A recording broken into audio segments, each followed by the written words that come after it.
Okay, thank you Nikhil గారు, thank you. Kiran గారు.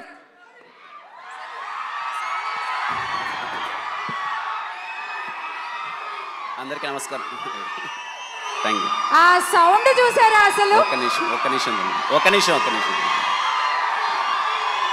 అందరికీ నమస్కారం అండి. స్టేజ్ పైన ఉన్న పెద్దలందరికీ ఈరోజు ఇక్కడికి రావడం చాలా హ్యాపీగా ఉంది. ముందుగా చరణ్ అన్న many more happy returns of the day. మీ అందరితో పాటు ఇక్కడ నేను సెలబ్రేషన్లో పాల్గొనడం చాలా హ్యాపీగా ఉంది.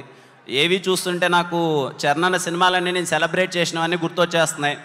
ఒకసారిగా నాకు గుర్తండి, తిరుపతిలో గ్రూప్ థియేటర్స్ 2007 సెప్టెంబర్ 28 చాలామంది 100 మంది ఆడ కూర్చొని అందరి డిస్కషన్ అనమాట.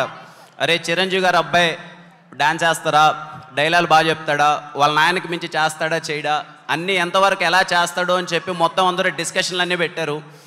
ఆ రోజు మార్నింగ్ సెప్టెంబర్ 28, 2007 చాలామందికి సమాధానం ఇచ్చారు. మిగిలిన వాళ్ళందరికీ 2018 మార్చ్ 30 ఆ రోజు అయితే రంగస్థలం రిలీజ్ రోజు ఇంకెవరు మాట్లాడద్దండి నా గురించి అన్నంత చేసేశారు చరణ్ అన్న జర్నీ నిజంగా మాలాంటి యాక్టర్స్కి చాలా ఇన్స్పైరింగ్ అండి. ఆ 10 ఇయర్స్లో చాలా చూసాం చరణ్ అన్న. ఎందుకంటే మేము ఎప్పుడు అంటే ఊర్లో నుంచి వచ్చినాం, అవన్నీ సినిమాలన్నీ థియేటర్కి వెళ్ళి ఎంజాయ్ చేయడం, ఆ రచ్చ చేయడం దగ్గర నుంచి చూసినప్పుడు మన ఫ్యాన్స్ అందరూ ఏం మాట్లాడుకుంటారని వింటూ ఉంటాం కదా. ఇక్కడికి నేను సినిమాల్లోకి వచ్చిన తర్వాత చూస్తే ఆ 10 ఇయర్స్ చాలా ఇన్స్పైరింగ్గా ఉంటుందండి చరణ్ అన్నది. He made every one proud.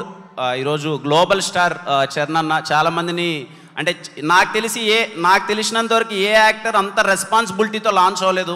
అన్ని ప్రెషర్ల మధ్య లాంచ్ అయ్యారు. ఎందుకంటే చిరంజీవి గారు కొడుకుగా ఇంప్రెస్ చేయడం అంటే చిన్న విషయం కాదు.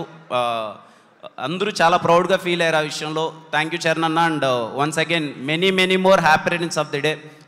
Thanks for inviting me. And ఇంత బాగా ఆర్గనైజ్ చేసినందుకు మెగా ఫ్యాన్స్ అందరికీ thank you. Thank you Kiran గారు, థ్యాంక్ యూ.